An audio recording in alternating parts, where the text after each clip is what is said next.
Thank you so much, Sir Michael, for our opening prayer and for our nationalistic song. Okay, so at this juncture, may we introduce our the welcome remarks of our very handsome principal, uh, very supportive and ever dependable, the heart and soul of Giginto National Vocational High School. May I call on our principal, Mr. Roman M. Carion, for his welcome remarks. Sir Roman. Okay, thank you so much, Sir Jeric Del Rosario, our moderator and MC for this morning webinar. Before I start my welcome message, I would like to share some insights.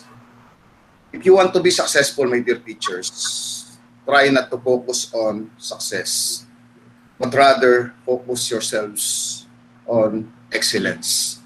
And excellence o yung kahusayan nyo ang magsasalita at magbibigay sa inyo ng malaking pagkakataon para kayo ay umunlad sa ating kinakaharap, no? Ang ating trabaho, ang ating bukasyon.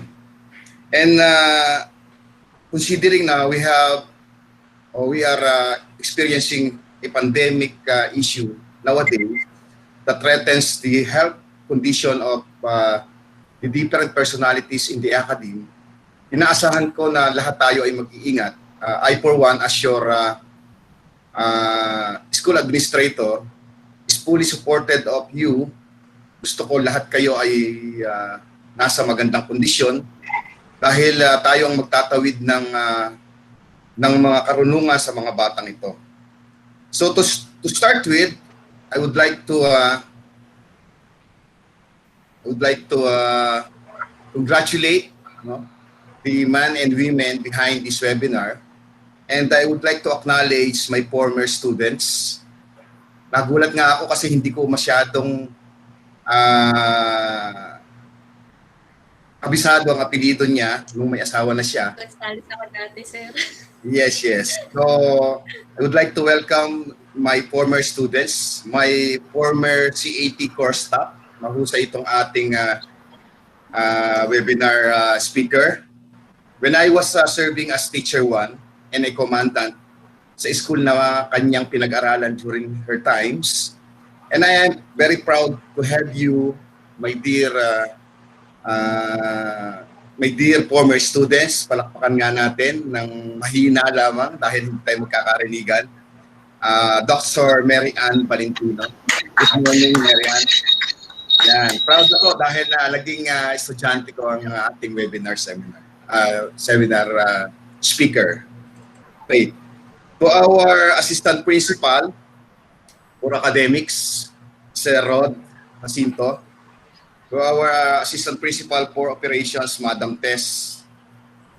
To the part of my management team, your subject group heads, our subject group heads, Dr. Annie, Sir Roy, Madam Risa, and Sir Albi.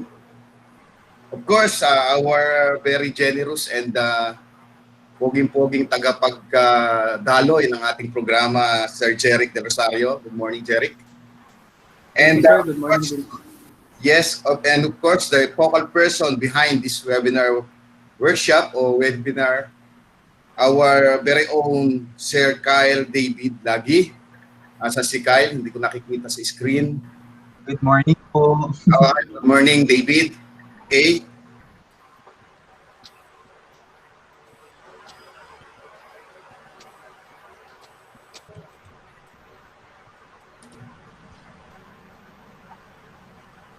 Wait lang at okay. I believe this program is the first ever. Hello? Hello po. Okay. I believe this program is a first learning action cell in the new normal of the senior high school department wherein all subject groups are involved. Lahat kayo magkakasama dito sa webinar na to. So therefore, sabi nga kanina ng ating moderator, everybody is expected to listen. Lagi sana kayong nandyan at walang matutulog. Okay? This program aims to promote research in the department by mainstreaming the conduct of applied and action research. Specifically, it envisions to empower teachers to conduct systematic examination of their respective practices, thereby undergoing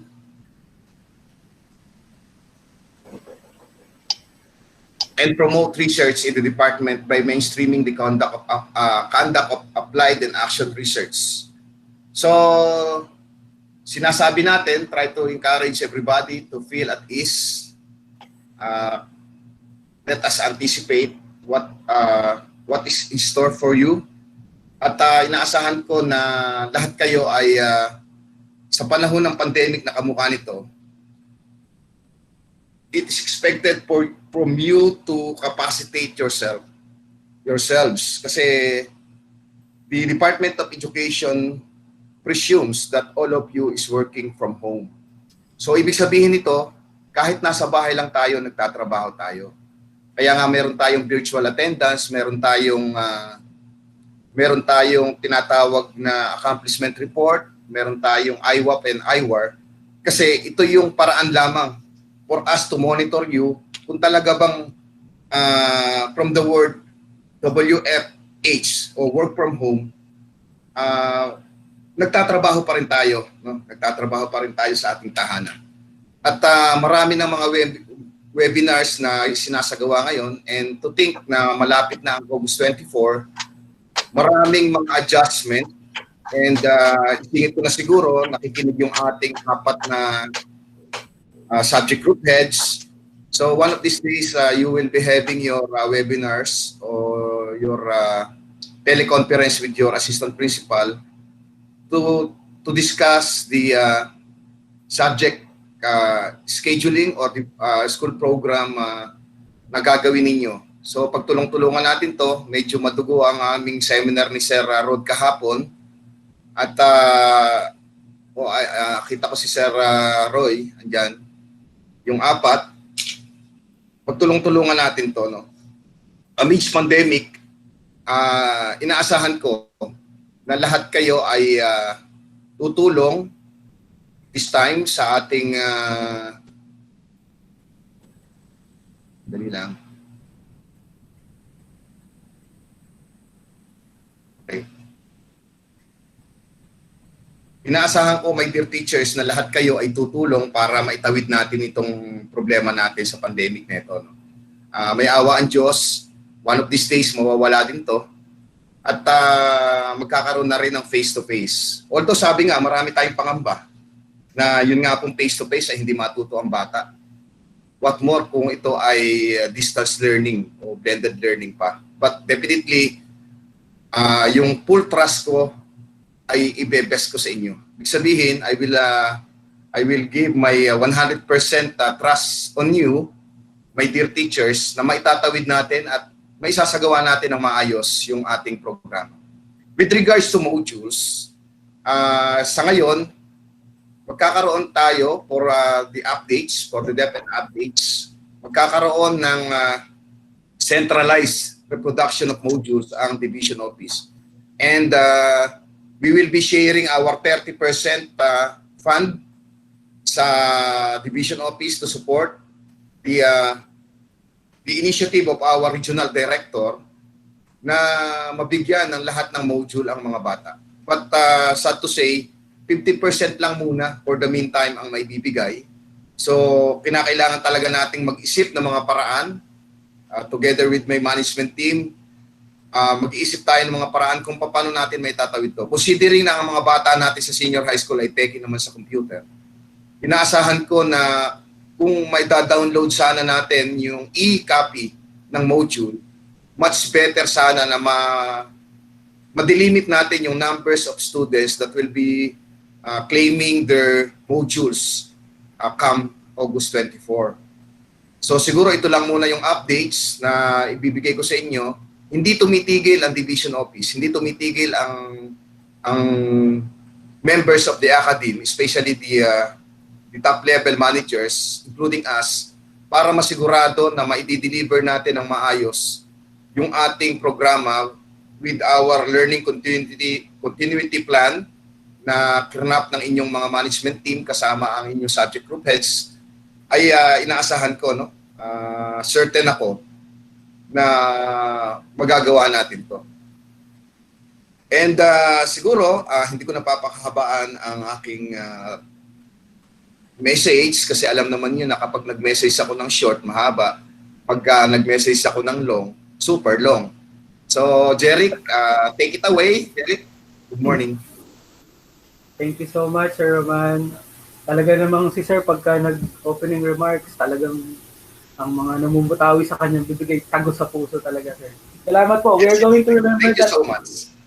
We will remember that wonderful insight, Sir. Excellence, not success. Thank you so much, Sir. Thank you. Thank you. Okay, so at this juncture, we are going to introduce our resource speaker para makapag-start na po tayo ng ating lesson proper for this day. Okay? So, our resource speaker graduated at STI College Maykawayan, year 2004, Bachelor of Science in Computer Science. He also graduated at Bulacan State University, year 2015, with continuing professional teacher education. Got her MA at University of Regina Carmeli, now LCUP, year 2013, with Master of Science in Information Technology, and got also her PhD year 2020 at La Consolacion University, Philippines, or LCUP, with Doctor of Philosophy in Education, major in Educational Leadership and Management. Her Philippine-Tibet qualification and certification are Mandarin Chinese Level 2, Visual Graphic Design Trainers Methodology Level 1, Commercial Cooking, and C4, Computer System Servicing or CSS, and C2. She worked at Bulacan State University year 2011 to 2016 as a college professor and currently a master teacher at Taliptep National High School and also a part-time instructor at La Consolacion University, Philippines.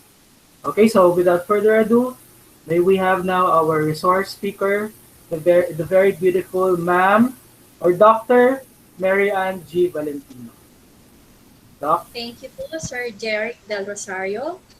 To the forever young, guwapo, school principal 4, Sir Roman M. Carion. To the very generous and guwapo din po, Assistant Principal 2 for Academics, Sir Rodrigo B. Jacinto Jr. Head teachers, master teachers, and teachers, good morning to each and everyone. Welcome to the webinar workshop, Research Capacity Building. I would like to take this opportunity to thank Sir David Kailagi and Sir Michael Andreon for inviting me as your guest speaker. Since this is a 3-day series, the first day of content outline, slide po please.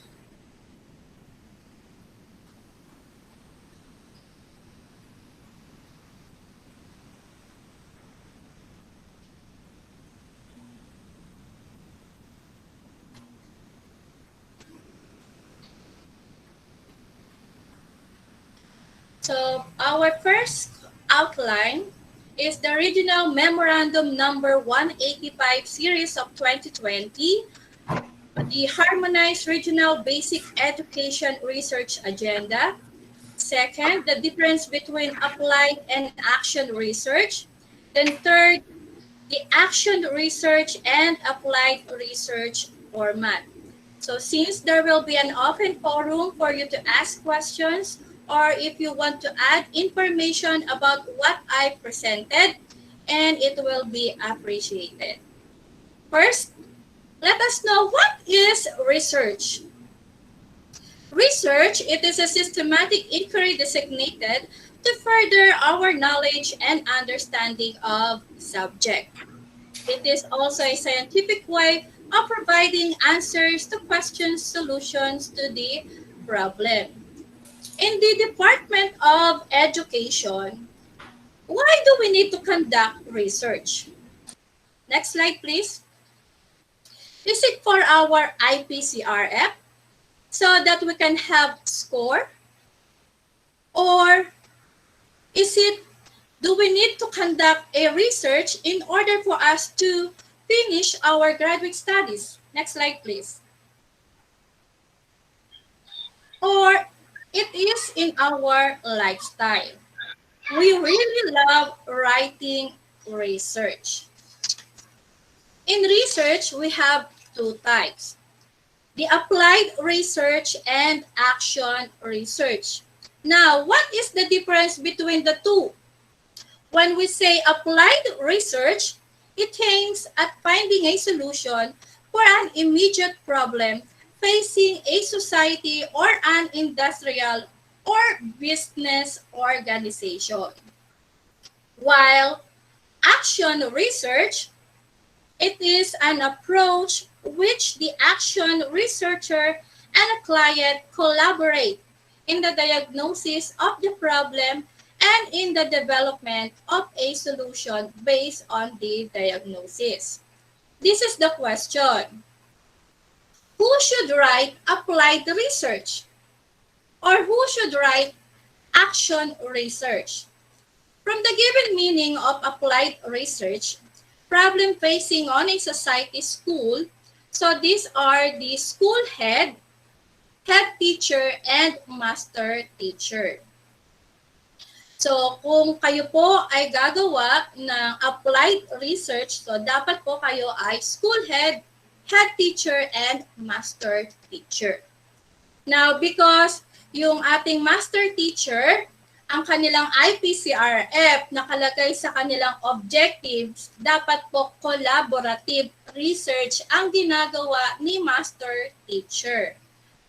Question, paano kung halimbawa individual yung kanyang ginawang research? So sa amin po kasi, since sumusunod po kami sa objectives based on the IPCRF, dapat collaborative. So kung magkakaroon lang po ng score ang aming IPCRF kung collaborative research ang ginagawa ni master teacher. Now, for the action research, development of a solution based on the diagnosis, so these are the teachers from 1 to 3 and master teacher. So included pa rin po sa paggawa ng action research si master teacher. Question, bakit hindi o bakit si school head, master teacher, and head teacher lang ang dapat gumawa ng applied research? Kasi po si applied research, ito po yung program for the school. Problem na nakikita ng isang researcher from the community, society, or business organization. So, since sila ang immediate person to the administrator, so sila po ang dapat gumagawa ng applied research. Diyan po kasi nagkakamali yung iba, or bakit hindi na a-approve yung kanilang research. Kasi, ang ginagawa ni teacher, ang ginagawa niya is applied research, tapos solo pa niya. So, dapat po, hello? Mahina po ba? So, dapat po, ang kanyang research ay applied research. Okay? Now, pag si teacher 1 to 3 and master teacher, dapat po ang ginagawa nila ay action research. But the master teachers can also do the applied research if they will going to collaborate with the school head and head teacher. Next slide, please. Now we know the difference between applied and action research. How will you able to come up with your own titles? So based on the Regional Memorandum number 185 series of 2020, next slide please. We have 4 themes. So what are those 4 themes? We have number 1, teaching and learning. Second, we have the child protection. Third, we have the human resource development. And fourth, we have the governance. Now, we have the three cross-cutting themes. So, gender and development, disaster risk reduction and development, management, and inclusive education. So, isa-isahin po natin. Next slide, please. So, for the teaching and learning, ito po yung mga topics na po pwede ninyong gawa ng inyong title for your research. So, one, you can come up with the topic of learning delivery modalities. So in our situation, what program or strategies that you may come up and have for applied and action research. Then second, we have the relevance of most essential learning competencies or MELCs. So it is the instruction on the indispensable competencies. Then third, we have the teaching and learning resources. So teachers, master teachers can develop innovation, intervention for this topic. Then fourth, we have the students' achievement and competencies. So program, so think for a program that may improve for the student achievement. Okay? And then we have teacher content knowledge. So program training for teachers. So ibig sabihin po, kung program training for teachers, si head teachers, school head, and master teachers po ang po pwedeng gumawa ng title for this topic. Then we have students' attitude towards assessment. So innovational program for you to come up with your own title. Marami po yung under with the teaching and learning. So if you want to see more topics about the teaching and learning, so since we have until 11 o'clock, pwede nyo pong i-browse yung regional memorandum ng Harmonized Regional Agenda for Research. Okay, next slide please. Okay, for the second theme, we have the child protection. Okay, so sa child protection, the topics are, number one, mental health. Second is the data privacy and protection. Then prevalence. So the total number of individuals in a population affected in a situation. Then fourth, we have also the teenage pregnancy, bullying, drugs, child labor, and reproductive health. So yung sa under with the child protection, most researcher ang gumagawa ng ganitong title ay yung guidance counselor, or kung ikaw ay school nurse sa inyong, kung ikaw ay nurse sa inyong school. Okay, next slide please. Then we have the human resource development. So this is intended for administration. So for the school head, head teacher, and master teacher. So the topics are professional development of teachers or school heads for multiple learning delivery modalities. Then we have the mental health, teaching and non-teaching qualifications and hiring, for career development. Then we have employees welfare, performance appraisal system, mentoring support, and gender and development. Next slide, please. Okay, so for the governance, so intended pa rin po for administration. So we have the managing schools in the new normal, data management, finance, crisis leadership, internal systems and processes, innovative programs, and innovative program monitoring and evaluation.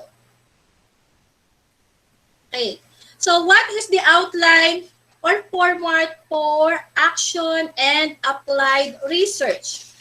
So for the outline of action research proposal, it is based on the regional guidelines. So we have the title page, table of contents, context and rationale. Then under this, we have the research questions, hypothesis, if the study requires only. Then we have also the significance of the study, scope, and limitations.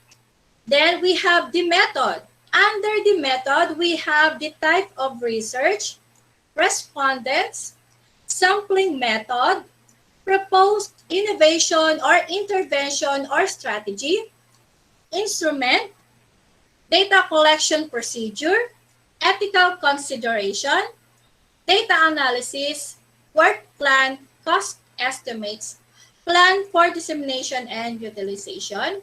Then we have the references and appendices. Now, under with the appendices, kindly attach your instrument, consent and assent letters, declaration of anti-plagiarism and absence of conflict of interest. Yung B and C po na appendices, meron po niyang format. I-edit nyo lang po yan, lalagay nyo lang po yung pangalan po ninyo. Kung wala pa po kayong copy, pwede ko po kayong bigyan. Then yung scan copy of Land Bank ATM card, kung kayo po ay mag-a-apply ng Basic Education Research Fund or BERF.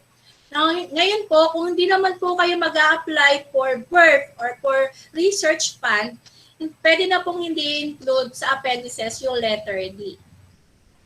Okay, next slide please.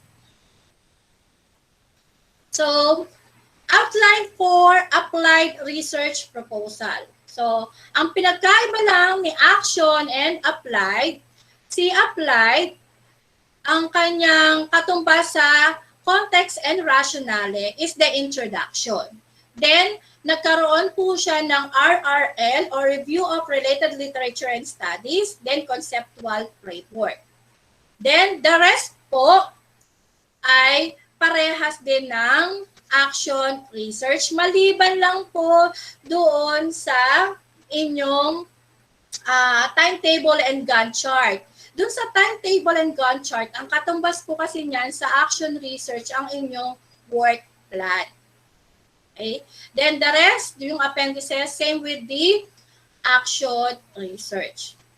Now, isa-isahin po natin. Next slide, please. Okay.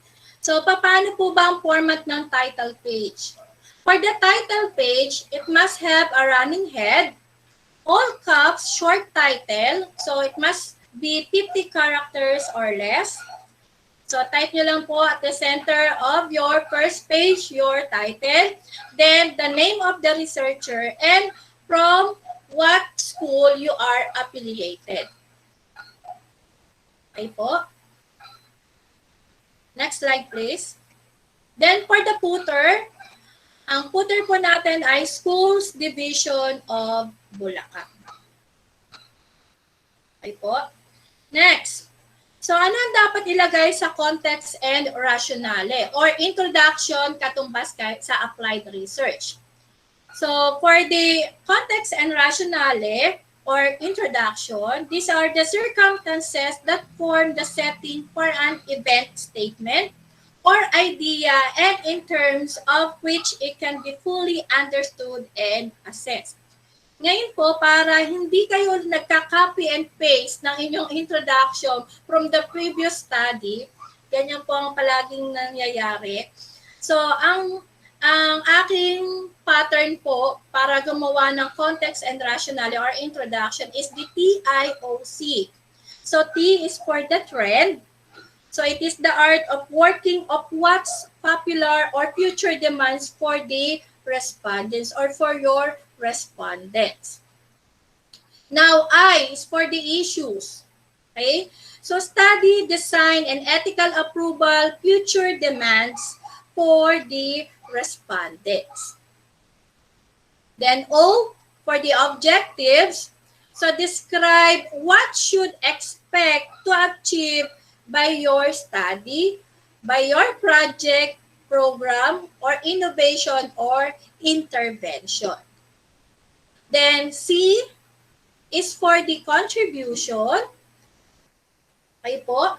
So, explain what the research adds to what is already known about the study. Okay po.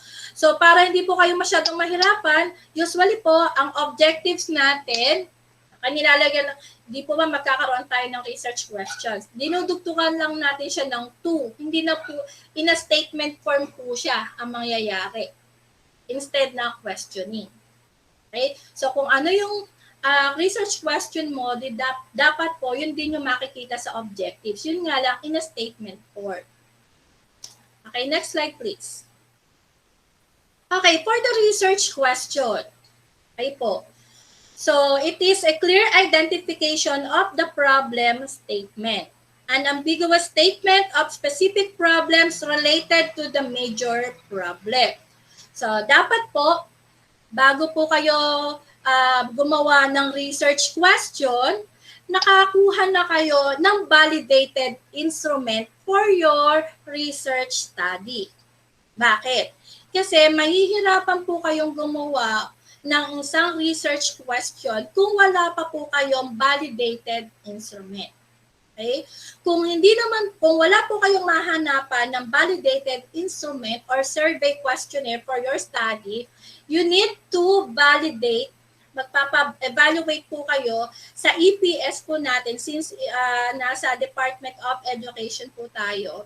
Magpapa-evaluate po kayo ng inyong instrument sa ating EPS para maging validated ang inyong survey questionnaire or yung instrument niyo. Then saka pa lang po kayo makakabuo ng research question. Okay? Bakit kailangan validated? Kasi we have 1 school year in order for us to finish our action or applied research. Kung hindi validated ang gagamitin mong instrument, it will take you too long in order for you to finish your applied or action research. Pero meron naman pong iba dito o iba sa inyo kung sila po mismo gumawa ng kanilang instrument at nagpa-validate po sila, natatapos din naman. Yun nga lang po, mas madali po sa atin kung validated instrument na yung inyong gagamitin. Okay po? So bakit? Kasi magkakapatid si title page, si research question, at yung ating RRL at ang ating instrument. Kung anong meron kay title, makikita kay research question, makikita rin kay RRL, at makikita rin dapat sa ating instrument. So yun po ang dapat natin tandaan. Okay? So bago po kayo gumawa ng isang action or applied research, kung may naisip na po kayong title, search for related study na meron kayong pagkukuhanan ng inyong validated instrument. Okay. Now, paano malalaman kung ito ay validated instrument na? Dapat po, meron siyang validity and reliability at least 0.6 or 0.7 Cronbach alpha para masabing reliable ang inyong instrument. Makikita naman po yun sa mga research study na pagkukuhanan ninyo kung ano yung kanilang reliability ng kanilang instrument na ginamit. Okay? So for the research question, it must be specific, measurable, presents a conjecture between among variables. So like what I've said earlier, dapat magkaka-jive or magkakapatid si title, si research question, si RRL, at si instrument. Kung ano yung makikitang variable, dapat makikita din doon sa 4 na iyon. Next slide, please. Okay. So for the research, example for the research question. So ito po, merong major problem. The major concern of the study is strengthening partnership of work immersion partner industry, developing significant learning outcomes. Specifically, this study sought to answer the following questions. Now, ito po ay isang example ng applied research. Ang ginawa ko po dito, sinama ko yung aking school head at head teacher. Okay. Approve kagad siya kasi sa TWG ng work immersion, may responsibility si school head at si head teacher. Kaya, pagpasa kagad ng title, na-approve po kagad siya. Kahit na 3 po kami magkakasama doon sa aming applied research. Ito. Dahil ako ay isang work immersion teacher, nakasama po ako doon. Naisama ko po si school head at si head teacher. So these are the example for the specific questions. So what are the implementation issues of work immersion in senior high school tech box students in TNHS or Taliptip National High School? And then nakalagay po yung kanyang specific question. Okay, next slide please. Okay, so for the theoretical and conceptual framework. So it is a clear presentation of the theory which explains why the study exists. And it is also appropriate development of conceptual frame with reference to the problems. Now, kapag gagawa po kayo ng theoretical and conceptual framework, dapat po naka-SEC format or meron siyang naka-state, explain, and conceptualize ang inyong theoretical and conceptual framework. Now, for the example, for the theoretical and conceptual frameworks like this, okay po. So, sa conceptual framework po, kung ano yung nakalagay doon sa inyong research question, yung mga variables na nakalagay sa research question, doon dapat makikita yung inyong variables sa conceptual framework. Now, sa graduate studies, meron po tayong dalawang ginagamit. Yung IPO at yung IVDV. Ngayon po, paano mo malalaman na ang dapat ang gamitin mo ay IPO or IVDV. Pag sinabing IPO or Input Process Output, ay po, dapat ang iyong study ay pwedeng mabago. So, ang gumagamit noon ay yung mga nag-experimental or merong mga intervention, innovation. So, dapat ang ginagamit ninyo ay IPO. Okay po. Ganun din po sa mga programs. Ang gamit niyo po dapat ay IPO. Okay? Then, yung lagi po natin ginagamit ngayon sa graduate study, yung IVDV or the independent variable and the dependent variable or the cause and effect of your study. Okay po? Basta po kapag experimental, gagawa ka ng innovation, intervention, ang gagamitin mo dapat ay IPO. Okay, next slide please. So for the significance of the study, so clear presentation of the significance of the study, its role in current, contemporary, and development, orderly identification of probable users of the research, specific ways on how the findings could be used. Okay, so who will benefit from your study? Example, next slide please. Okay, so example, school administration, teachers, students, parents, and future researcher. So you were going to explain why this person will be benefits from your study. Okay po. Ngayon po, yung si students, si parents, it depends upon on your research study. So ito po, binigyan ko lang po ng example. Okay po. Next slide please. Now, for the scope and limitation, sufficient limitation of the problem area in terms of content, time, place, and subjects of the investigation. So, for the scope and limitation, do not forget to include yung school year, kung kailan mo kinonduct ang inyong research study, ilan ang iyong respondents. So, for example, next slide please. So, this study will focus on the 48 school heads and teachers of Bustos District 2 Schools Division of Bulacan. The study will run from March to June 2020 to determine if significant relationship exists between teachers and learners' performance and instructional management skills.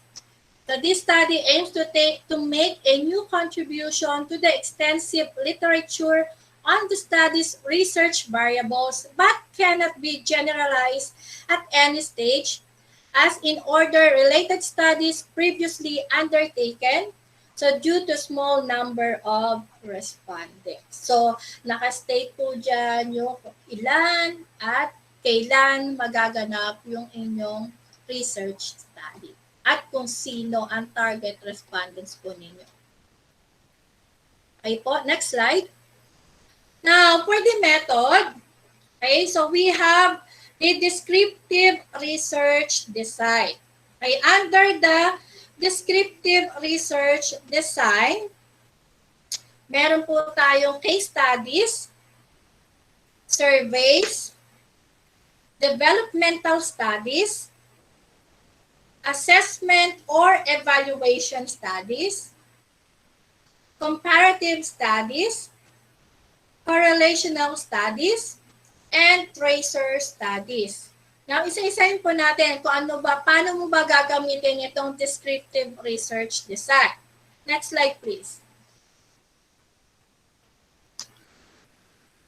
So, balik po doon sa balik po, sir. Yan. So, for the descriptive research design, a purposive process of gathering, analyzing, classifying, and tabulating data about prevailing conditions, practices, beliefs, process, trends, and cause-effect relationship, and then making adequate and accurate interpretation about such data with statistical methods.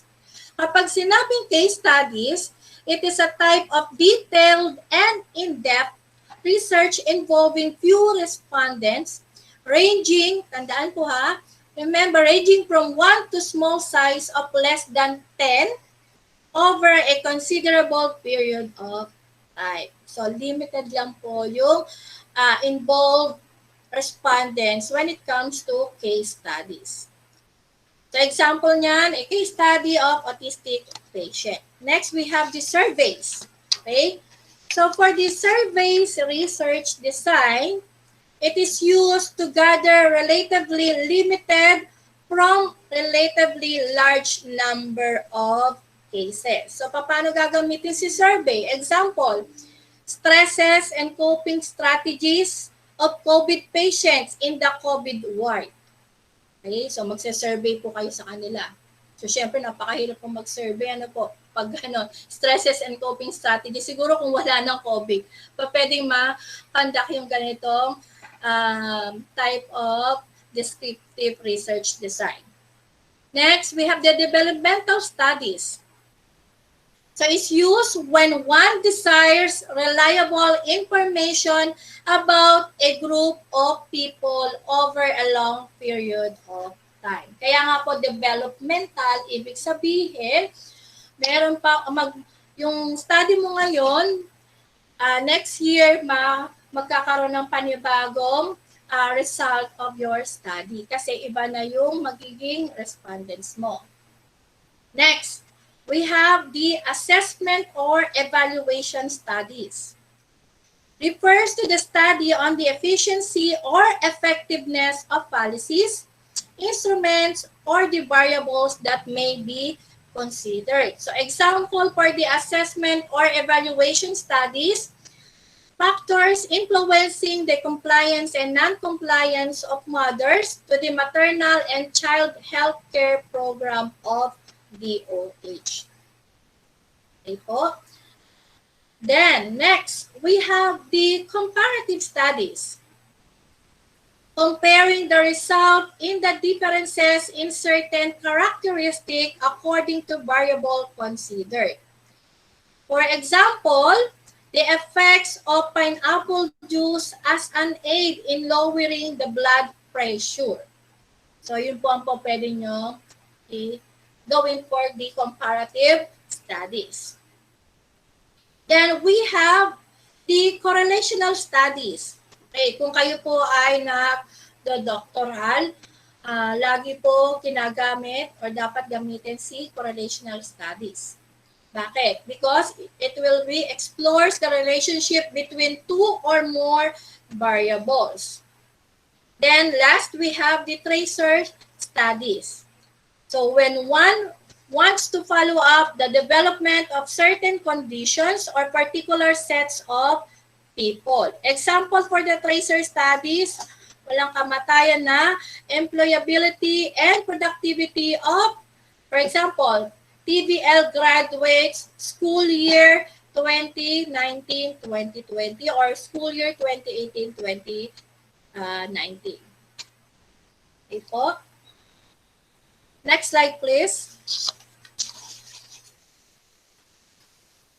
Okay. So for the qualitative research design, we have the phenomenological studies, ethnographic studies, grounded theories, then historical studies. Okay, pag sinabi pong phenomenological studies, it examines human experiences through the description provided by the people involved. So po pwede rin dyan yung human experiences ng mga COVID patient. Then we have the ethnographic studies. Involve a collection and analysis of data about cultural groups. Example for these studies, encountering alien worlds and making sense with them. Diba? So, ganun po. Then, we have the grounded theory studies. Studies in which data are collected and analyzed, and then theory is developed that is grounded in data. So, concerned more of generation rather than testing. Yan po si grounded theory. Then, for the historical studies, are concerned with the identification, location, evaluation, and synthesis of data from the past. So, ang sources for the historical studies, pwede po dyan yung mga documentary analysis. So, for example, sa mga libraries, archives, pwede rin po sa relics and artifacts, and pwede rin po yung oral reports. Okay? Next slide, please. Okay. Now, for the respondents. So, use of appropriate sampling design and sample size. Okay? So, doon po sa scope and limitation, di po ba nabanggit na doon kung ilan yung respondents mo. So, dapat makikita rin dito sa respondents. Ha? Included din dito sa portion na to. Okay po. Next. So, example, to evaluate the students' attendance monitoring system, the researchers seek help to 5 junior high school students, 5 senior high school students, then mali yan 10 parents and 2 teachers of Taliptip National High School, Taliptip, Bulacan. Then, we have also the sampling design. Okay. Dito po nagkakamali o maraming nagkakamali na writer or researcher. Okay. Sa paggamit po ng sampling design. In sampling design, meron po tayong tinatawag na probability sampling and non-probability sampling.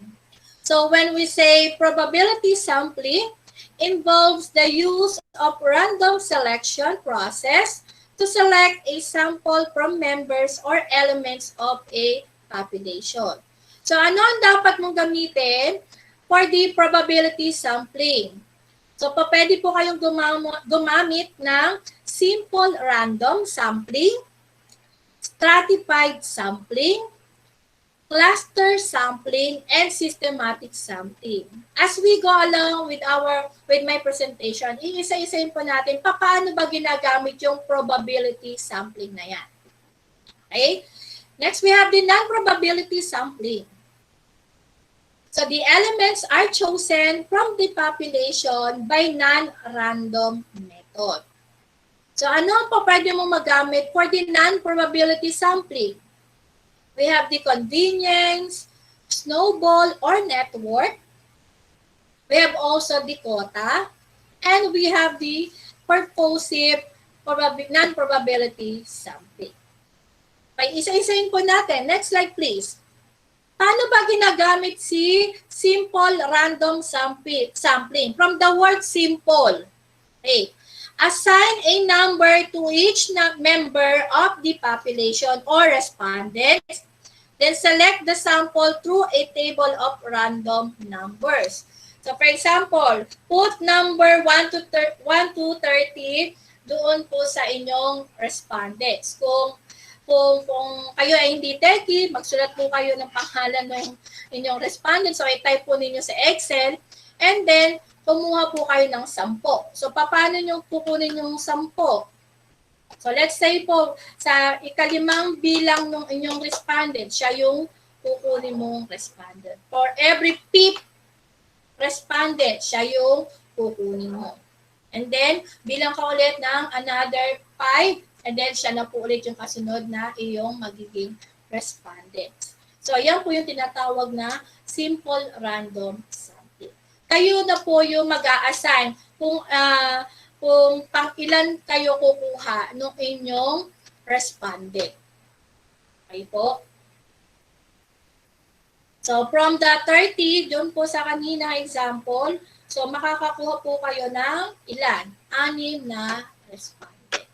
That is the simple random sampling.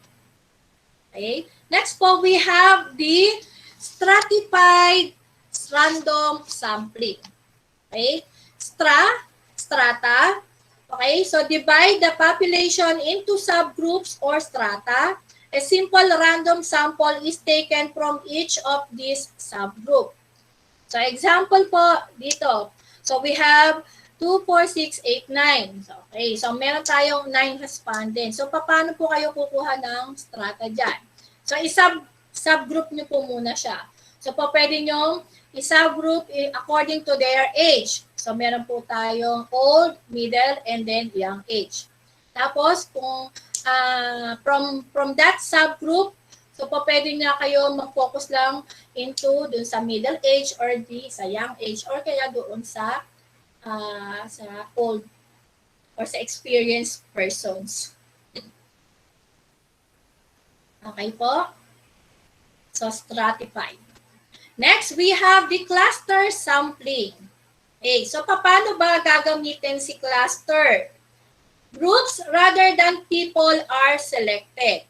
So, random selection from cluster. For example, okay, sa inyo na lang po, sa senior high school, okay, paano po kayo kukuha ng cluster sa inyo? So, by strand. Okay? So, mag-focus lang po kayo kung saan po kayong strand nagtuturo. Okay? So, from that cluster, pwede nyo lang makuha ang inyong respondents. Hindi nyo na po kailangan kuhanin lahat ng senior high school. Or, for example, for this given figure, okay? So, meron silang same street. Pero each street merong Maple Street, Main Street, at First Street. Okay? So, cluster po niya ang kanyang mga respondents. Okay? Then, we have, next slide please. We have the systematic sampling. So, paano ginagamit si systematic sampling? Obtain listing of population, determine sample size, then select every nth element. Okay. So, for example, dito, meron tayong 30 respondents. So, parang nakakawig din siya kay simple random. Kukuha po kayo ng inyong 10 lang na respondents pero for every second count. Kung sino yung pangalawa sa binibilang mo. For example, yan, for 1, 2, si 2 kukunin mo, then si 4, then si 6, then si 8, and then si 10. Oh.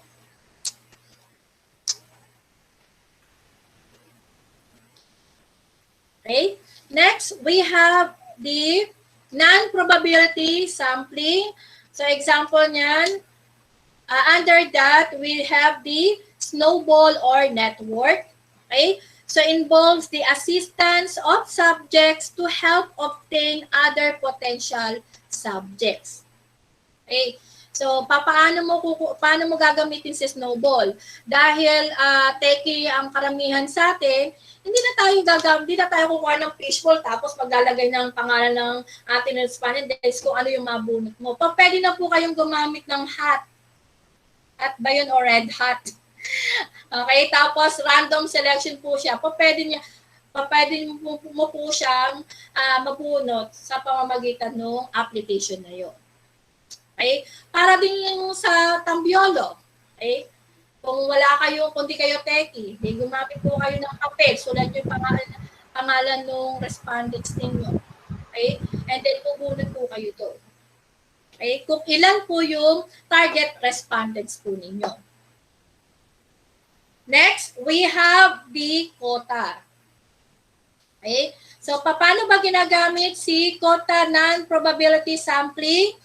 So, establishment of a desired quota or proportion for some variable of interest. Example niyan yung sa gender. So, marami kayong respondents. So, from the quota, ang kukunin nyo lang yung male above 50 years old. So, from this given figure, na marami po yung kanyang respondents, naging 4 na lang yung kukunin niya. Kasi quota sampling ang gagamitin mo. Okay po? Next, we have the purposive or judgmental. Okay. So, si purposive or judgmental, subjects are chosen that the researcher believes are typically or representative of the accessible population. Pag sinabing purposive, alam mo na yung magiging target respondents mo. For example, ang inyong research study about teenage pregnancy. Di po ba pupunta lang kayo kay guidance counselor para alamin kung sino yung sa mga record niya nagkaroon ng teenage pregnancy. From that, alam mo na kung sino yung target respondents mo. Okay po? For another example for the purposive sampling, kung gusto mo mag-conduct ng research, applied research for the COVID patient, so aalamin mo lang sa inyong barangay, pupunta ka lang sa RHU ninyo, titingnan mo doon kung sino sa mga barangay ninyo ang nagkaroon ng COVID. So, alam mo na kagad yung target respondents or representative from the accessible population. Okay?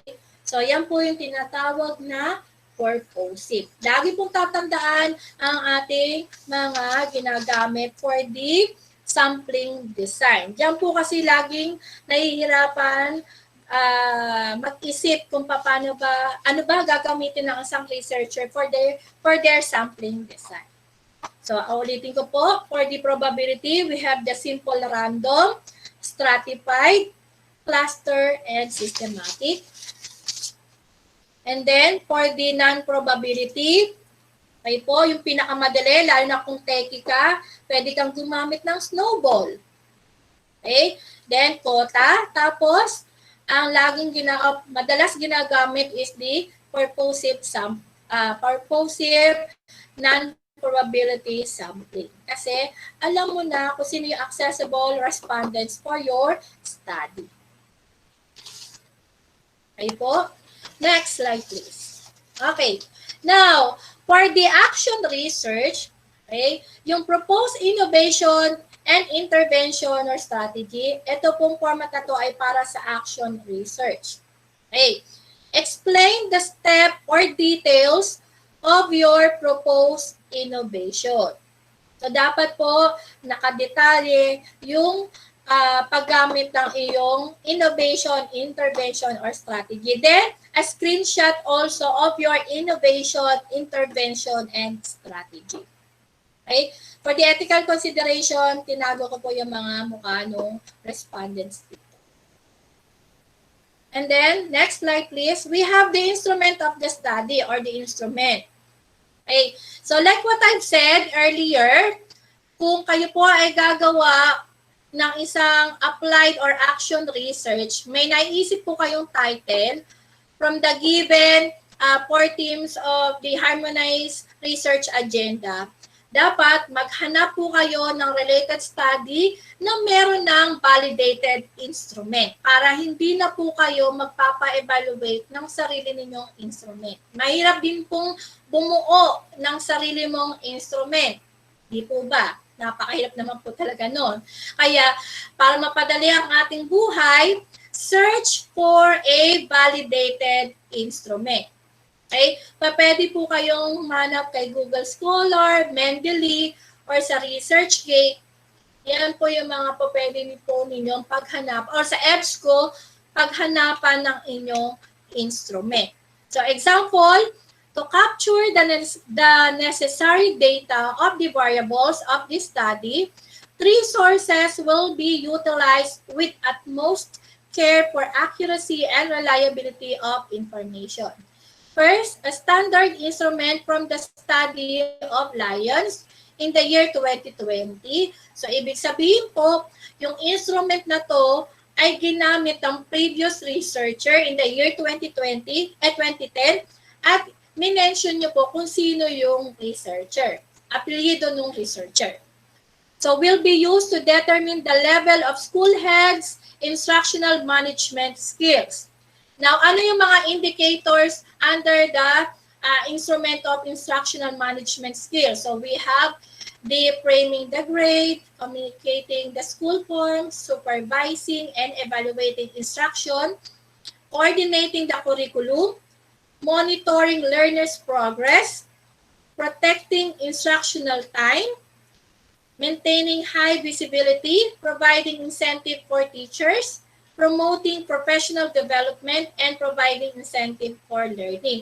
Now, kung kayo po ay gagawa o kung ang study po ninyo ay patungkol sa teachers' performance, at para makagamit tayo ng validated instrument, ang gagamitin po ninyo ay yung IPCRF. Okay? So, the indicators of the IPCRF. Now, kung ang pag-aaralan nyo naman po ay yung school head performance, ang inyong gagamiting validated instrument for the DepEd po for the Department of Education, ang gagamitin po ninyo ay ang indicator ng OPCRF. Ngayon naman po, kung ang study ninyo ay patungkol sa school performance, ang validated instrument na po pwedeng magamit ng researcher ay ang SBM, Indicators ng School-Based Management. Ulitin ko po, dahil tayo ay nasa DepEd, ang validated instrument for the teacher's performance is the IPCRF. Ang validated instrument for the school head performance ay ang OPCRF. At ang validated instrument for the school performance ay ang ating SBA. Yan po ay sa DepEd. Since lahat naman po ng participants ay sa DepEd, hindi na po kayong mahihirapan humanap ng validated instrument kasi meron na po tayo sa DepEd. Okay? Next slide, please. Okay? So, second, teacher's performance. Ayan po. So, will be assessed using the marks they received in DepEd's IPCRF for the school year 2019-2020. Dito, hindi na mahihirapan si teacher. Bakit? Hindi ka naman kasi magpapasagot na ng survey questionnaire o hindi ka na magpapasagot ng instrument mo kasi meron ka ng data na lang na pagkukuhanan sa isang school at kung anong year mo kukunin yung teacher's performance. Ito ba? Kukunin mo na lang yung data. Ganon din po kay learners' academic performance. Ang validated instrument po natin, yung kanilang learning areas of the curriculum. So for example, learners' academic performance will be presented using the final rating they obtained in each learning area of the K-12 basic education program curriculum at the end of school year 2019-2020. So nakastate kung ano specific time frame ang iyong study. The 8 learning areas of the curriculum are Filipino, English, Science, Mathematics, Arling Panipunan, Education, EPS, Music and Arts, Physical Education and Health, and Education sa Pagpapakatao. Ito po kasi example for the elementary. Okay? Kung sa senior high school, kunin po ninyo kung ikaw ay textbook teachers, yung specialization or applied ang kukunin po ninyo for the learner's academic performance. Ngayon po, kung kayo ay nasa general academic, ang kukunin po ninyo ay yung core. Okay, core subject learners academics performance final rating. Okay? Ulitin ko po, kapag general academic, ang pagkukuhanan mo ng validated for the learners academic performance is the core core subjects for their final rating obtained by the learners. Kung ikaw naman ay textbook, applied and specialization subject. Okay? Yung final rating ng kanilang applied and specialization. Okay po. Next slide please. Okay. So for the data collection procedure. Okay. So paano ba ginagamit si data collection procedure o ano ba dapat gawin para kay data collection procedure? Example, the mode of data gathering is questionnaire method. Each of the respondents will be given a structured set of questions. In the gathering the data, the researcher will carry out the following procedure. Una po, sa data collection procedure mo, a letter will be sent to the Office of the Schools Division Superintendent of Bulacan Province to ask permission in the conduct of the study. With the approval of the office, the researcher will commence the following actions to fulfill the objectives of the study. Ngayon po, dahil teacher tayo, ang unang-una muna nating letter ay dapat sa school head. Recommending approval muna ni ating school head, then saka pa lang tayo gagawa ng letter para sa ating schools division superintendent. Then, the researcher will convert the adapted survey questionnaire on school head instructional management skills.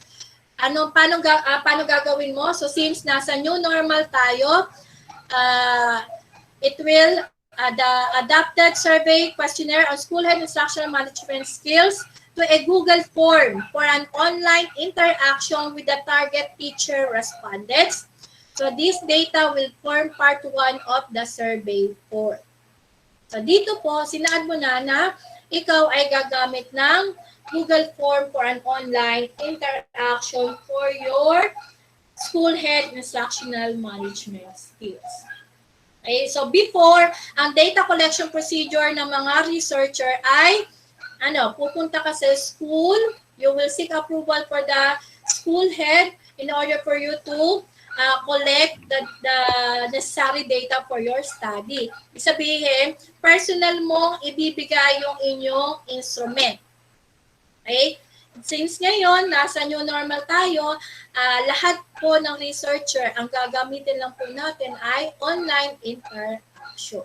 So kung magkakaroon ng case na meron tayong vaccine for the COVID, siguro po saka pa lang or meron ng advice for the Department of Education na magkaroon ng face-to-face or personal na pagbibigay ng inyong instrument, saka pa lang po pwede natin gamitin yan. So as of now, ang gagamitin po natin is online interaction.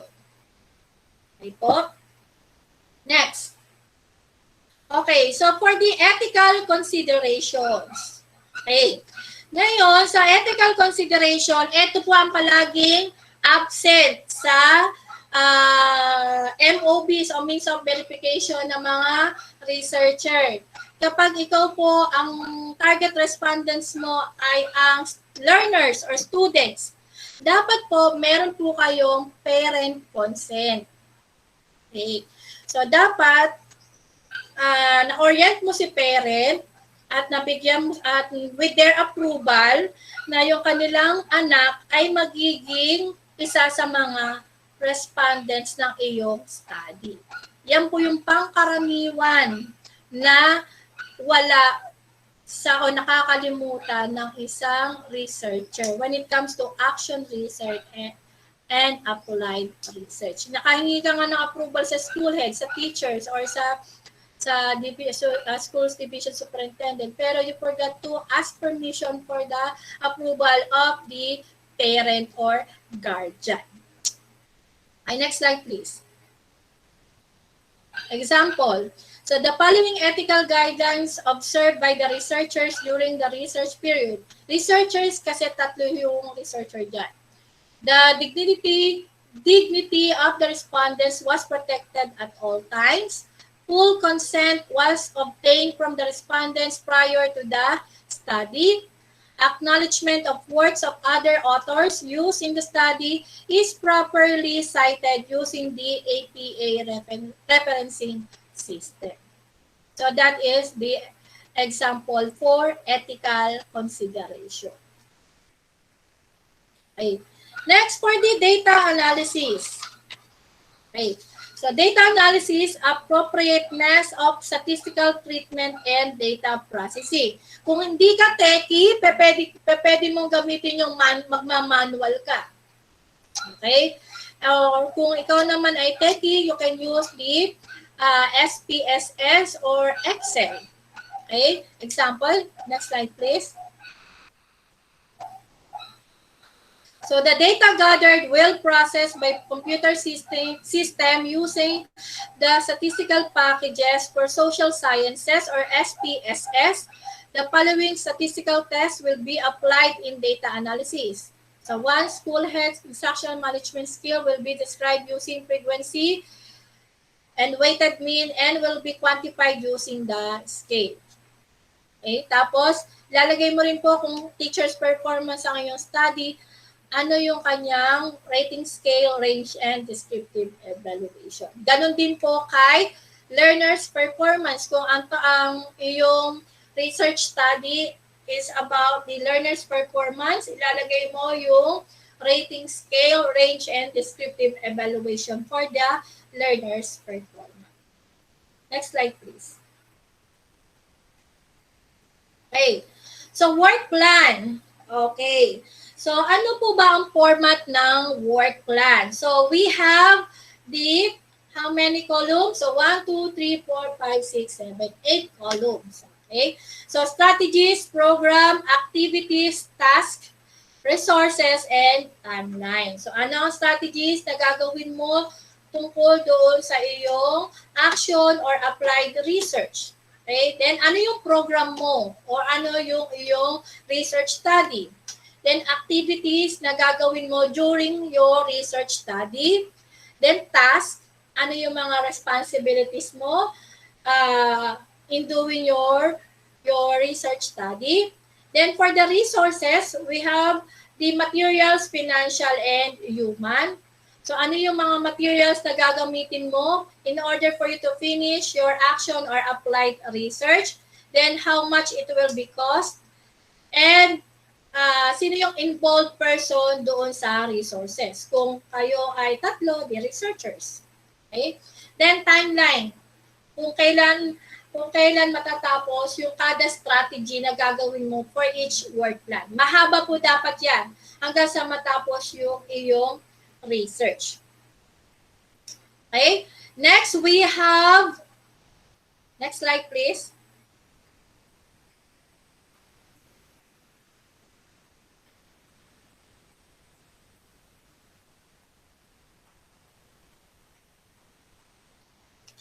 Next slide po.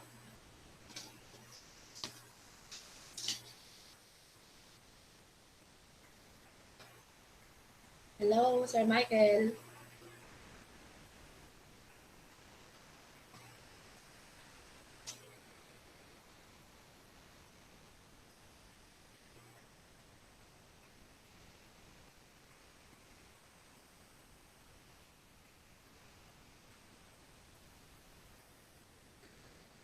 Sir Michael.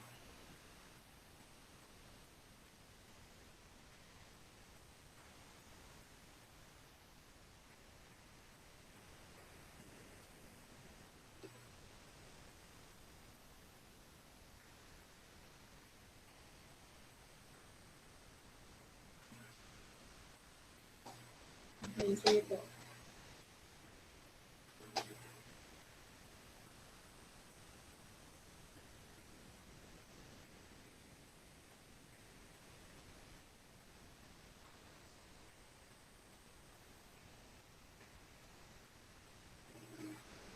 Yung po mo, Mary Ann.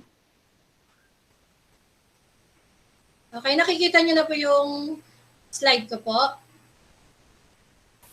Ma'am, nagkaroon lang po ng technical problem sa connection po si Sir Michael.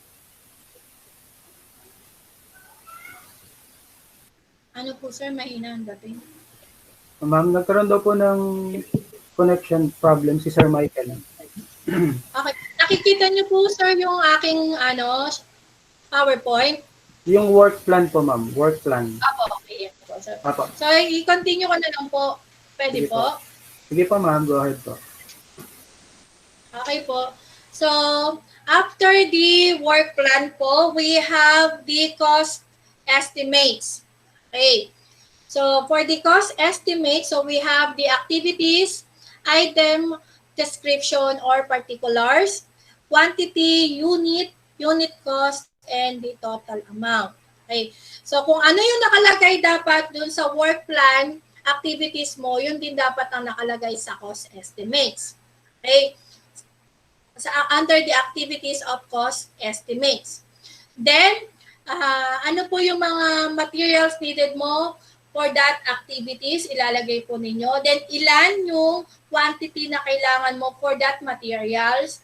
Then, yung unit. Then, unit cost. Dito po, hindi ko po nilagyan na yung unit cost kasi hindi ko alam po magkano na halaga ng isang bond paper, folders, and clips.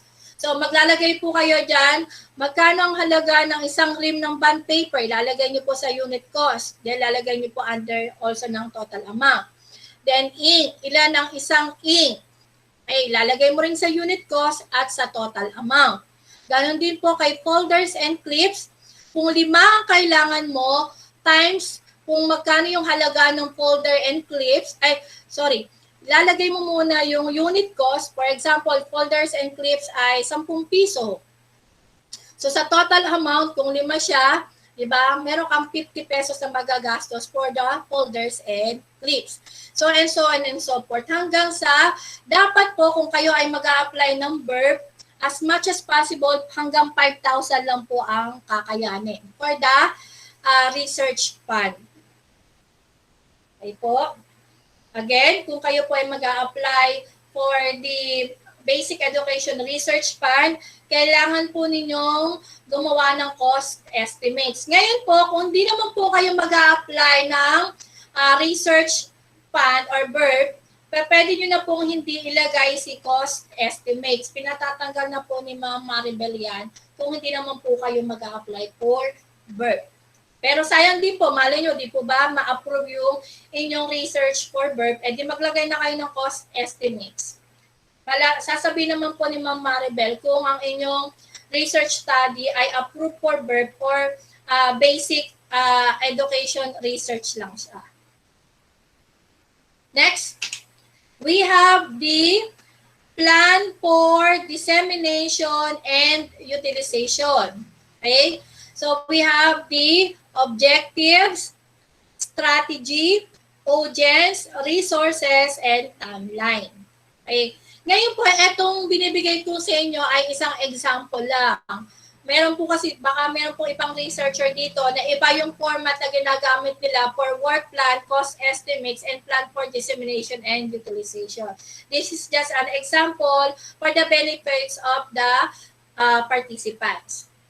So, for the objectives, okay, so objectives of your study, then what will be your strategy, and then yung target respondents po ninyo or target audience, then resources ninyo, then kailan siya magaganap. Okay po? And then mahaba po yan yung plan for dissemination and utilization hanggang sa yung pinaka-last part niya ay yung inyong yung finish, applied or action research. So kailan dapat yung tapos mo na yung inyong applied or action research. So dapat matapos siya na within one school year para magkaroon po kayo ng points. The next, so we have the references. Okay, so ito po, APA 6th edition style. Pero ngayon po kasi meron na tayong 7th edition style. Okay. So, pwede nyo pong gamitin yung 7th edition style and dapat po as much as possible, kung may makukuha po kayong references na 2015 and beyond po. Okay?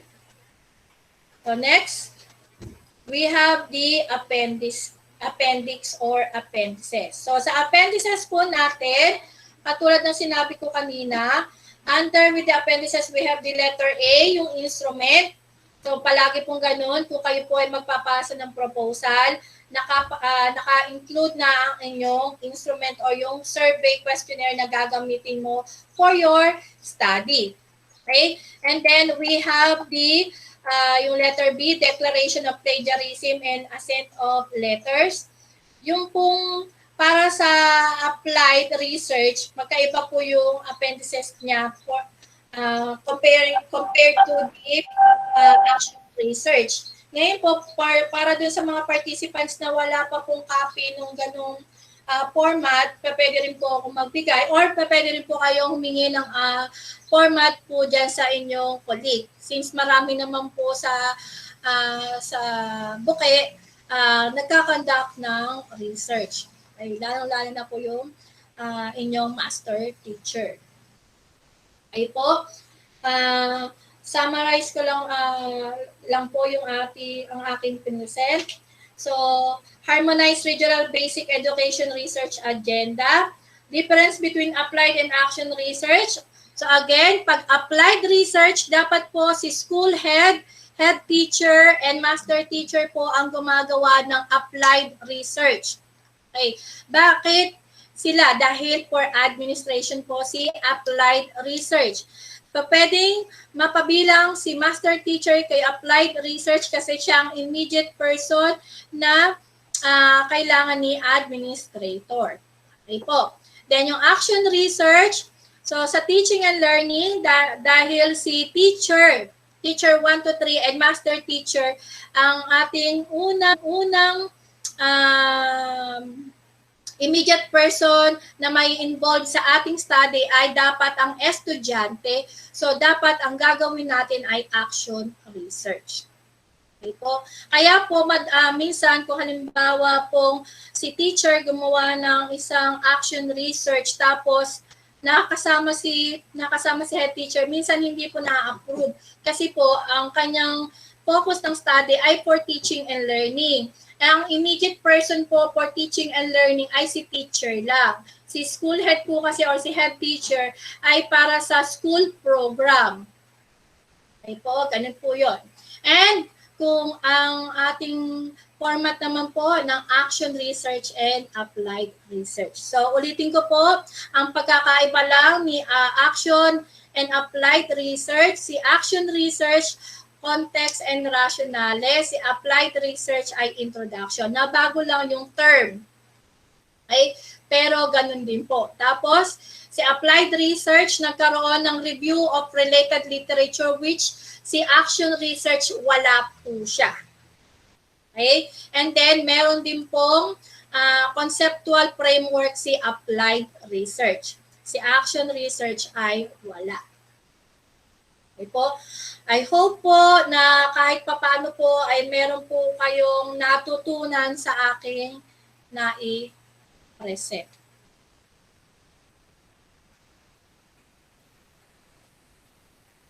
So I'm going to return the screen to the moderator.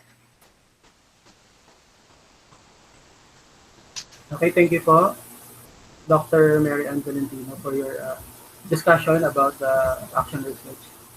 Looking forward po kami, ma'am, para po sa inyong topic by tomorrow. And that is writing the title, the context, etc. Okay. So at this juncture po, proceed naman po tayo dun po sa ating Q&A segment. para po sa ating question and answer portion. So, all the strands will be given the chance to raise questions to our speaker. So, you will be given, each strand will be given 2 to 3 questions. Okay? So, mag-start po tayo sa ABM and gas. After po ng ABM and gas, UMS, TVL, and then punta na po tayo sa STEM. Okay, so this is the time that the teachers will be given the opportunity to unmute their headset and to raise questions to our resource speaker.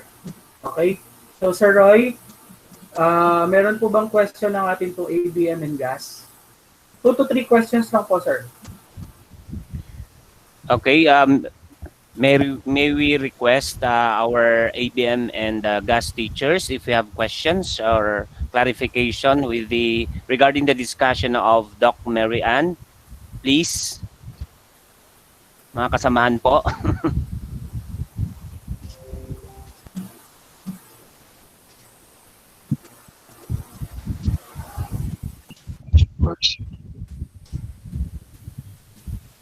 Mukhang malino naman yata, sir. Wala po yata silang question. Opo. Siguro po, Sir Roy, baka by tomorrow's discussion, baka doon po tayo magkaroon ng marami pang questions. Ano po, sir? Opo. Sige po. Kung wala pong questions and clarifications from ABM and gas, proceed po tayo sa UMS.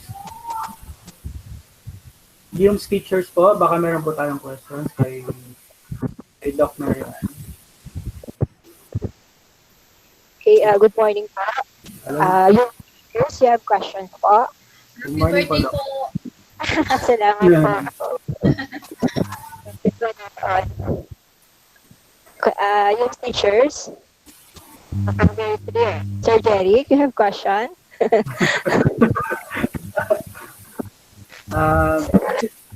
Siguro po, ma'am, sige, magtatanong po ako kay Doc Rapper, kay Doc Valentino. Tungkol po dun sa sinabi niyo po na birth, dun sa research fund, kanino po ina-apply yun? Saan po yung sinasubmit? Ganun din po, yung usual na pagsasubmit natin ng proposal for action and applied research. Hingi ka muna po ng recommending approval for the principal or school head, tapos po ipo-forward po yun sa division office kay Ma'am Aribel po. Okay po. Sige po. Thank you po, ma'am. Thank you, Doc. Meron pa po sa UMS. Pwede po kaya ako, ma'am? Tanong ko lang yung sa ano. Why is it important for us to measure the normality of our sample size? Kasi most of the time po, ito yung tinatanong eh. Okay po. Sige po. Yung sa sample size po, in order for you to get the sample size of your respondents, okay? So palagi po ang pinaka frame or yung ating basic na pagkuha ng respondents ay yung at least 50% of your respondents. Now, I am not a mathematics teacher, but you can seek help for your mathematics teacher in order for you to get to use this Lobin's formula para po makakuha ng 50% of your respondents. Okay na po ba yun, Ma'am Annie? Doc Annie? Apo. Thank you so much po, ma'am. So, at least aware po yung iba, just in case na they want to be accurate now when it comes to getting the respondent size. I mean, the sample size taken from the population. Thank you so much po, Ma'am Mary Ann. From the UMS po. Thank you so much.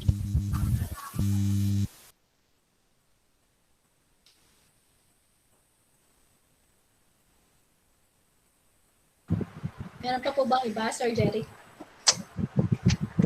Nakamute ka po, Sir Jerry. Ayan. Thank you po, Doc Anira po, sa our SHS Research Coordinator. Proceed naman po tayo sa TVL. Sir Aldi, baka po meron pong question po ang ating mga teachers from your stand, sir. Hello, madam. Naririnig po ba ako? Ay, Yes, Sir. Hi, ma'am. Good to see you again. And in behalf of TVL, good morning po. Thank you so much sa informative na information. Ma'am, follow up po lang po yung question ni Sir Jerry. Kasi nabanggit niyo po kanina, at least yung budget po na gagamitin sa ay maximum na po ba yung 5,000? How about kung mas malaki po yung needed na budget, hindi po ba talaga nila maaprubahan? Okay po.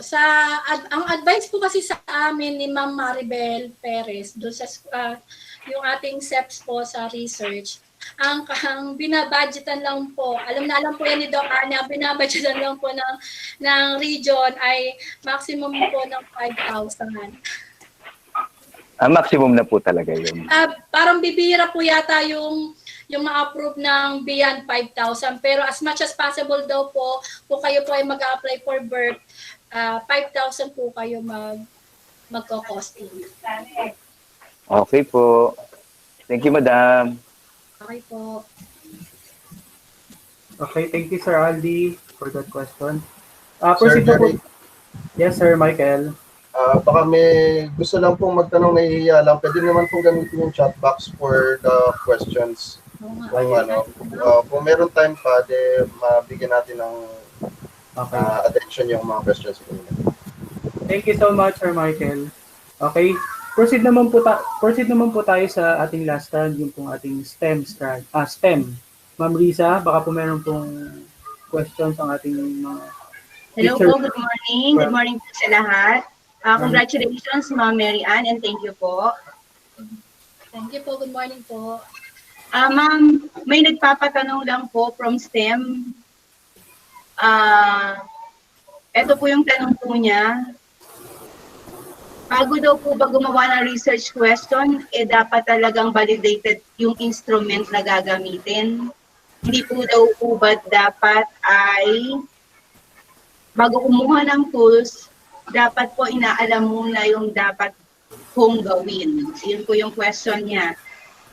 Okay, so to answer that questions po, mas madali po kasi gumawa ng isang research questions kung kayo po ay meron ng validated instrument.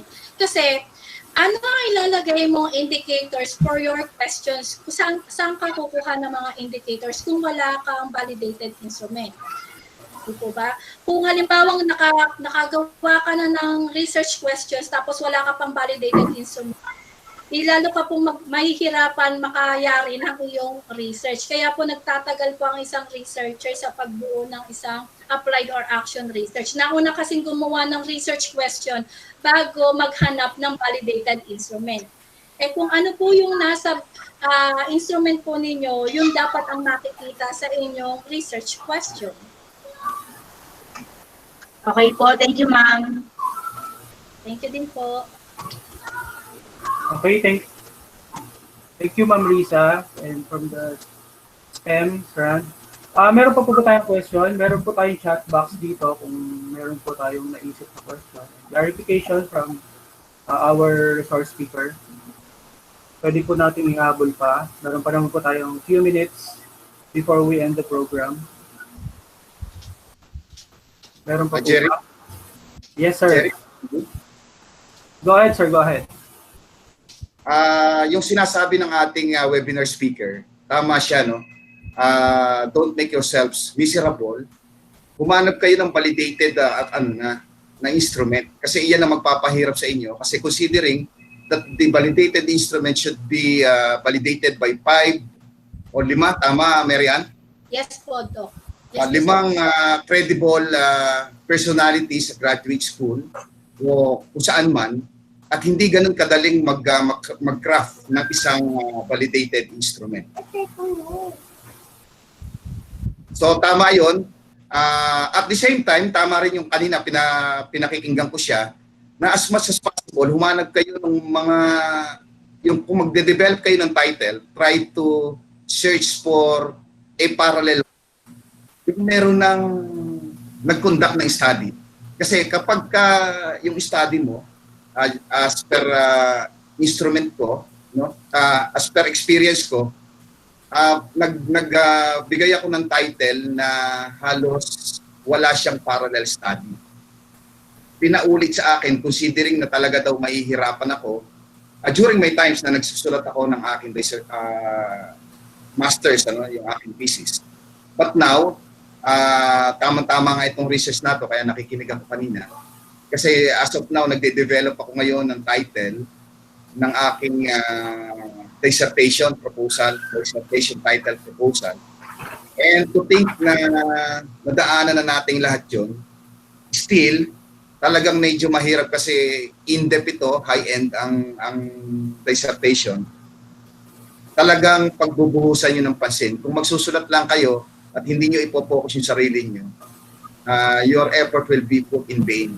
Yun ang mabigat. So try to focus. Thank you so much, Jerry. Thank you so much sa Madam Mary Ann. Thank you po. Just sharing. Thank you, Sir Roman, for that additional information. Meron po ba tayong dadagdag, mga teachers? Yes, sir. Ako po. Yes. Sige po, sir. Go ahead, sir. Ma'am, how about for qualitative type of research? Kasi usually pag qualitative, we have our interview questionnaires. No? Ano po, no? So pwede naman po itong parang we can develop our own, then look for experts who can validate our interview questionnaire. Tama po ba, Doc Mean? Thank you for that question, Sir Rosauro Duplon. For the qualitative research design po, so since the qualitative, ang kanyang respondents lang ay limited lang. Ang usually po maximum na ating respondents for the qualitative ay 10 respondents only. So yung instrument na gagamitin, actually hindi naman po siya instrument kasi in a form of verbatim. Ito ba ang ginagamit sa qualitative? Verbatim means your questions will be asked to the respondents recorded. And what will be the answer of your respondents will be verbatim. Isusulat mo talaga siya. Hindi kung ano yung exact answers of your respondents will be recorded. Yan po yung quantitative. Yes, ma'am. Full transcription po siya, ma'am. Opo. Yes, sir. Thank you, Sir Roy, for that question, sir. Meron pa po ba, teachers? May tanong lang po, Sir Jeric. Nakalimutan ko. Sige po, Doc. Go ahead po. Opo. Mary, nabanggit niyo po kanina, we can also use IPO, which is the input process output method using under the, what you call that, yung experimental method. Yes po. Pero na po po yun? Ano po? Kamagan po, Doc? Yung kanina po kasi na-mention niyo po about IPO, input process output. Now, this method, sabi niyo po, pwede na siyang gamitin as parang research design kung magkakonda ka ng experiment. I mentioned earlier for the conceptual framework po, Doc Annie, not for the research design. That is for the conceptual framework. The experimental research, if you are going to conduct an experimental innovation and strategies, if you are going to look back in our previous training, the researcher must be used the IPO instead the IPDD for the conceptual framework. After this po, we're going to test na po the IPO model, although we are trying to come up with hypothesis. Come again po, malabo na sa nagkakaralgal po doon.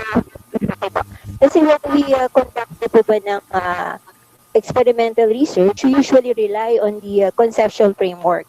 Kasi this will serve as our means to test our hypothesis. Now, if we're going to use IPO conceptual model, so is it possible for us to come up with the experimental study? Thank you. What I mean to say for the experimental, kung ang gamit po nila ay innovation or intervention.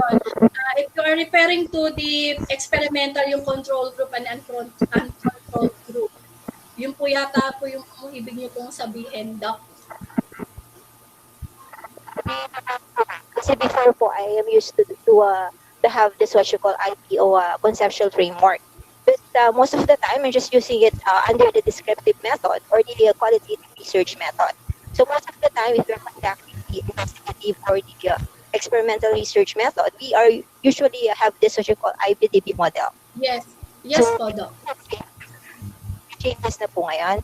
So we can use IP doon. Okay po. As Ma'am Maribel mentioned in our previous training workshop, if you were going to conduct one innovative and intervention, the researcher must use IPO. If you are kung ikaw naman po ay kampante with using of the IBDP, pwede rin naman po. Pero as much as possible, if your study is focused on the intervention and innovation, you can use, instead of using the IBDP, use the IPO. And then, I would like to add po, yung po sa validated instrument, sa rating scale, di po meron po tayong pinapasugatan na 5, 4, 3, 2, 1. Ano po ang pinagkaiba ng 5, 4, 3, 2, 1 sa 5 Likert scale, sa 4 Likert scale. Meron po kasi tayong 4 Likert scale lang. Correct me if I'm wrong, Doc Annie. Kapag 4 Likert scale po kasi, ibig sabihin, yung sasagutin ng respondents ay ano na po siya, tiyak po siya, sure po siya doon sa sagot po niya. Kaya po wala pong undecided doon sa magiging 4 Likert scale. Unlike with the 5 Likert scale, meron kang undecided. Ako, ma'am. So, ma'am, clear ko lang po, no? So, pagka-innovation, we can use IPO. Kasi yes, then, we are not going to concentrate on the testing of our hypothesis. Isn't it, ma'am?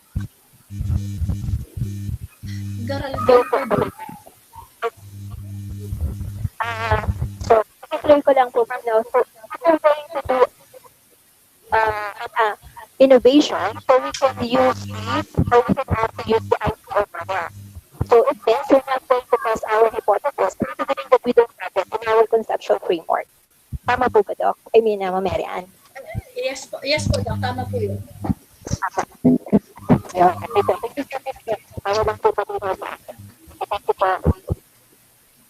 Okay, meron pa po ba tayong question?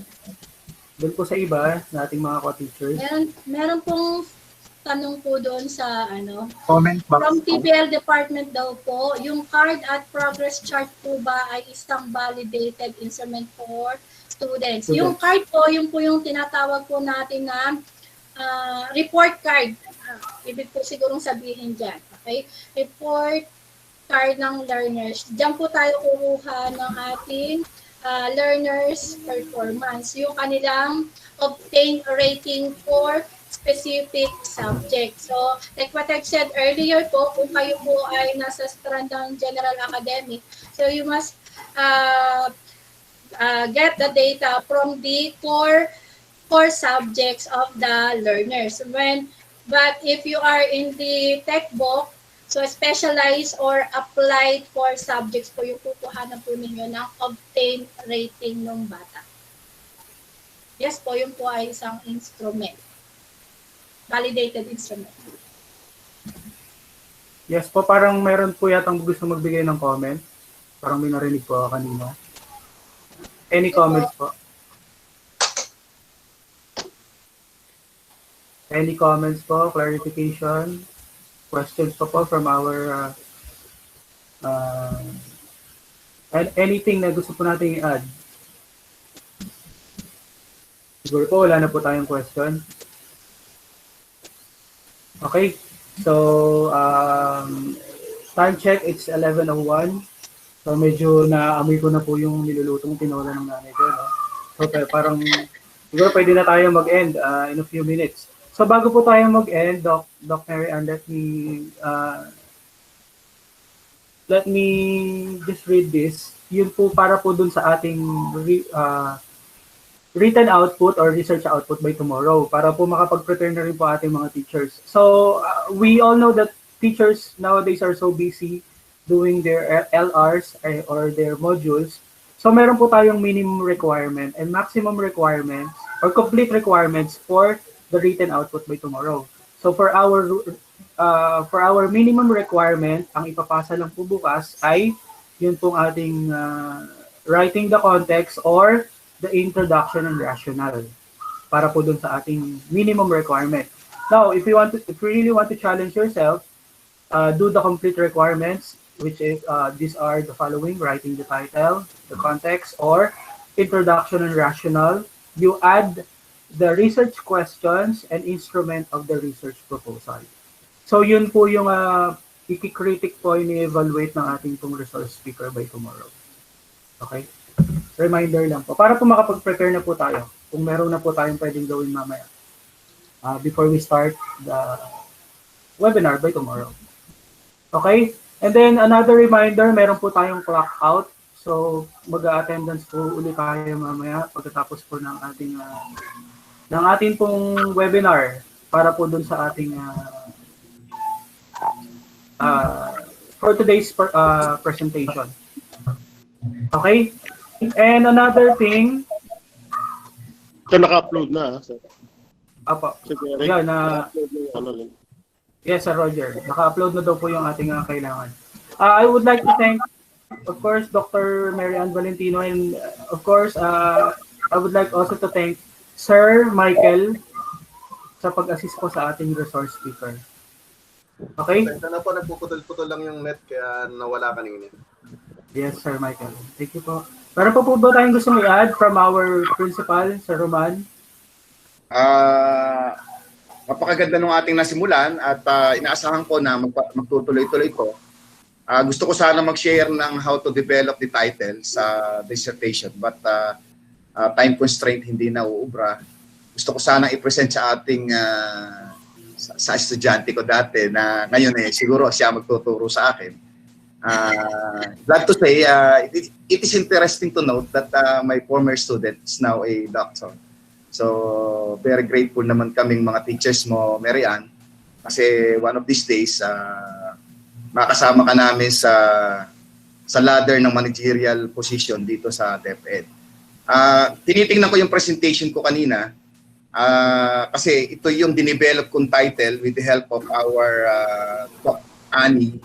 Nag-develop ako ng action plan pero it turns out to be concrete dissertation title, and one of these days ay i-depensa ko to sa BSU, no? Pero sabi ko nga, kinukulang tayo sa panahon. Gusto ko siya nang i-share, medyo maiksi lang. Kaya lang, sabi nga ng ating moderator, si Sir Jeric, medyo naaamoy ko na yung mga paligid at alam ko na nagugutom na tayo. Ito marami tayong makakatuwang, andyan si Sir Roy, si Sir Rod, andyan yung tatlo natin, si Doc Annie, si Riza, at saka si Aldi, na makakatuwang natin. And yours truly will be, sabihin na natin na makakatulong sa inyo kung sakali na dumating na sa pagkakataong nagde-develop na kayo ng title. And thank you so much, Mary Ann. Thank you so much.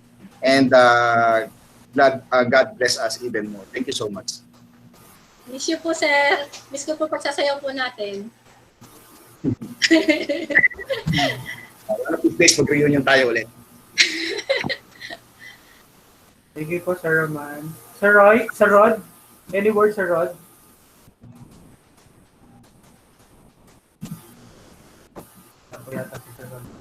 Okay. Doon po sa ating chairperson, Sir David Tailagi, meron po kayong gusto sabihin, sir? Before we end the program. Yes, sir. Maraming salamat po sa pagbigay po ng time. Gusto ko lang po i-clarify sa bawat isa kasi baka po ma-pressure na pong gumawa po ng output. Meron pa po tayong session tomorrow.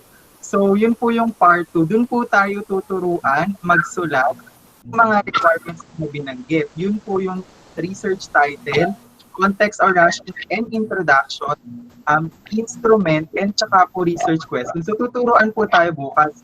Pero kung gusto niyo na pong magsimula po, magsulat, wala naman pong magiging problema.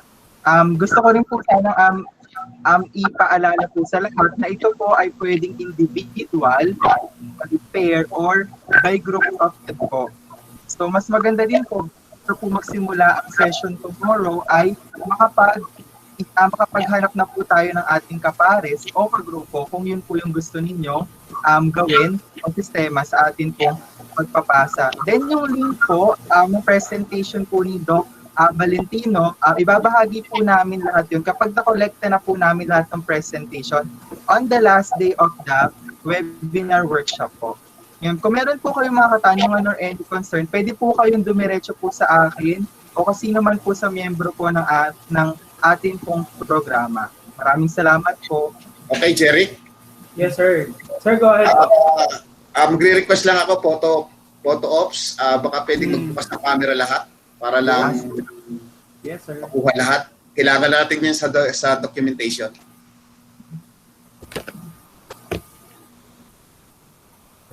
Nakikita ko lahat, Michael?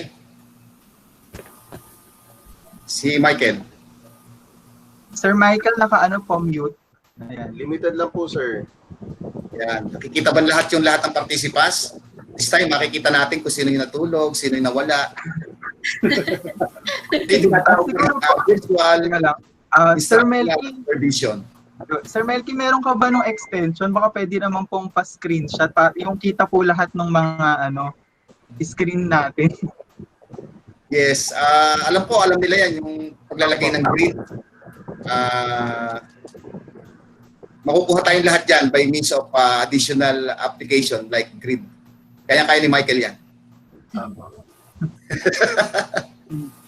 Okay na. Sabihin mo lang, Michael. Ayan po, nag-send na po si Sir Melky. Sige, bilang na lang po ako, Sir Melky. Bibilang ako, Sir Melky. Sige, okay, 1, 2, 3, smile. Okay, thank you so much. Thank you po. Thank you. Happy birthday po ulit, Doc Annie. Happy birthday, Thank you, Doc Mary Ann. Thank you po. Maraming salamat po, Doc. Salamat po, Mary Ann. Happy birthday, Ann.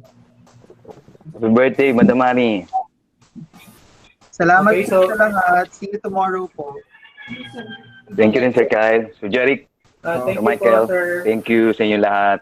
God bless you all. Don't forget your clock out po. Nakashare Thank na you po po, sa Sir ating messenger. David. Salamat na. Congratulations. Thank you po. Thank you po, Sir Derek din, Sir Michael. Thank you, Ma'am Mary Ann. Doc Mary Ann, salamat po. Okay. So, Sir Dale, magpo-closing prayer pa po ba tayo? Yes po, sige sir. Okay. So let us proceed with our closing prayer. Sir Michael, for our closing prayer.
Hello, sir. Yes, sir. Yes po. Naglo ko yung mic ko sa PowerPoint eh. Okay, siguro Sir Dale, closing prayer na lang tayo. Sige pa, ako na tayo lang. Sir Dale. Sige, go ahead, Sir Dale. Okay, in the name of the Father, the Son, and the Holy Spirit, I pray that the Lord bless you and keep you. The Lord make his face shine on you and be gracious to you. And the Lord turn his face toward you and give you peace. This we pray in the name of the Father, the Son, and the Holy Spirit. Amen. Amen. Thank you. Thank you po sa inyo lahat. See you tomorrow. Thank you po, Sir. Salamat Thank you, Sir Jeric, Sir Kyle, Thank you Sir po. Mary Ann. Thank you po. Salamat po. Salamat Sir po. Michael, thank you. Sa inyo po lahat. Thank you po. Ma'am See you Josephine.